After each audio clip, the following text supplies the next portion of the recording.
plan is to eat your neighbor's food, that's a really bad plan.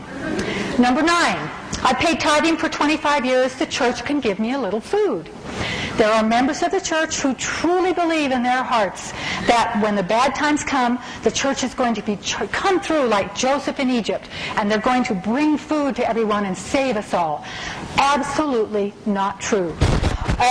Houses, all the storehouses, all of the silos that the church has would feed 4% of the members of the church. Not the nation, but the members of the church. Now, I live in Arizona, so I do not plan to be part of that 4%. Maybe some of you have the connections, and you might be, but I'm not planning on it. So here's another. If you're planning on eating someone else's food, the church is not going to be doing that. Number 8, I'm going to move in with my parents or my children. Really? All by itself, that's a really bad plan. Point being, you're planning on eating someone else's food. And you're planning on going somewhere. I could give you half a dozen scenarios that would prevent you from banding together. I always hear this, well, when bad times come, we're all going to band together at the steak center, and we're going to share our food, which won't work because nobody has food, and that we'll all help each other. There are so many scenarios that would prevent you from banding together. Epidemics, pandemics, all kinds of things that will require isolation, not banding together. So what you have in your home is all there's going to be. You need to be prepared in your own homes. Number 7. Can you hear me back there? Is everything you can all hear? I can do that. Is that better?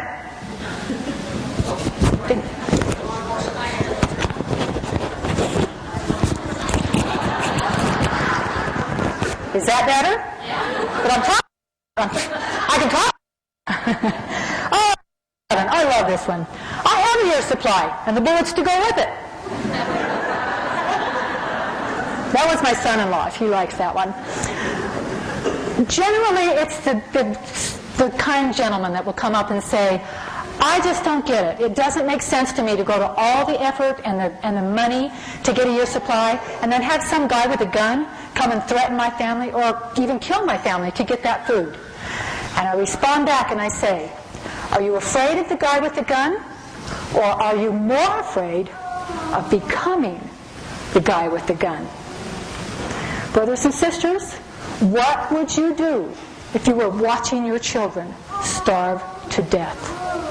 You would lie, you would cheat, you would steal, and I promise you, you will become the guy with the gun.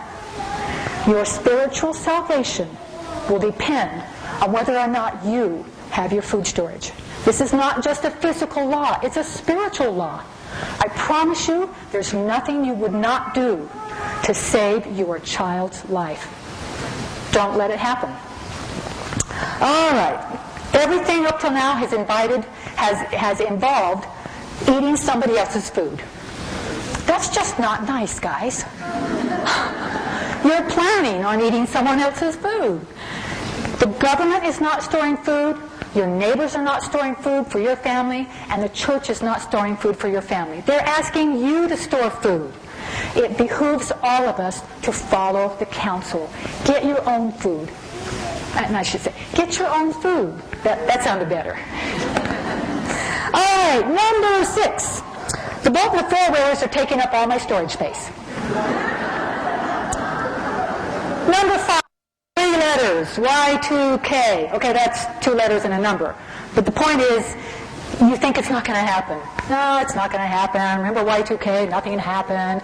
My husband got every toy in the world. He got generators and guns and all kinds of great stuff. He loved Y2K. But nothing happened. Every prophecy that's ever been given is going to be fulfilled. We just don't know when. Don't plan on... It's better to be prepared and have it not happen than have it happen and not be prepared. Number 4. The government's going to rush in and save us all if anything happens. I was hoping you'd laugh. I don't have to say it, do I? Number 3. I can't afford scrapbooking and food storage. The guys get this, but the women get it.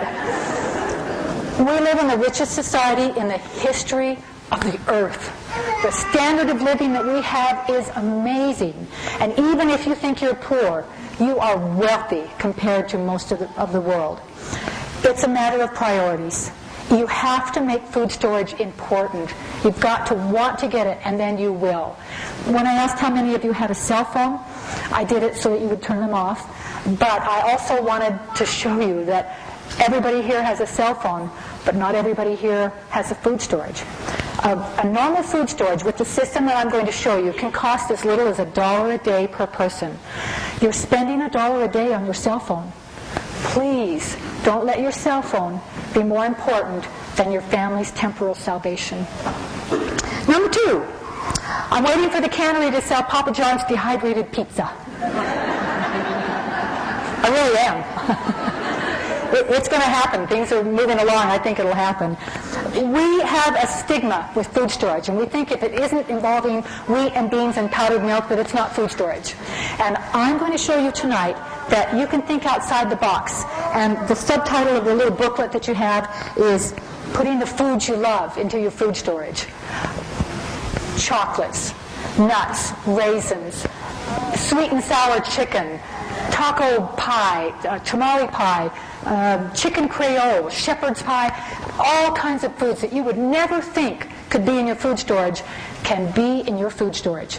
You're going to get excited. You're going to think, wow, I'm going to eat better in the bad times than I do now.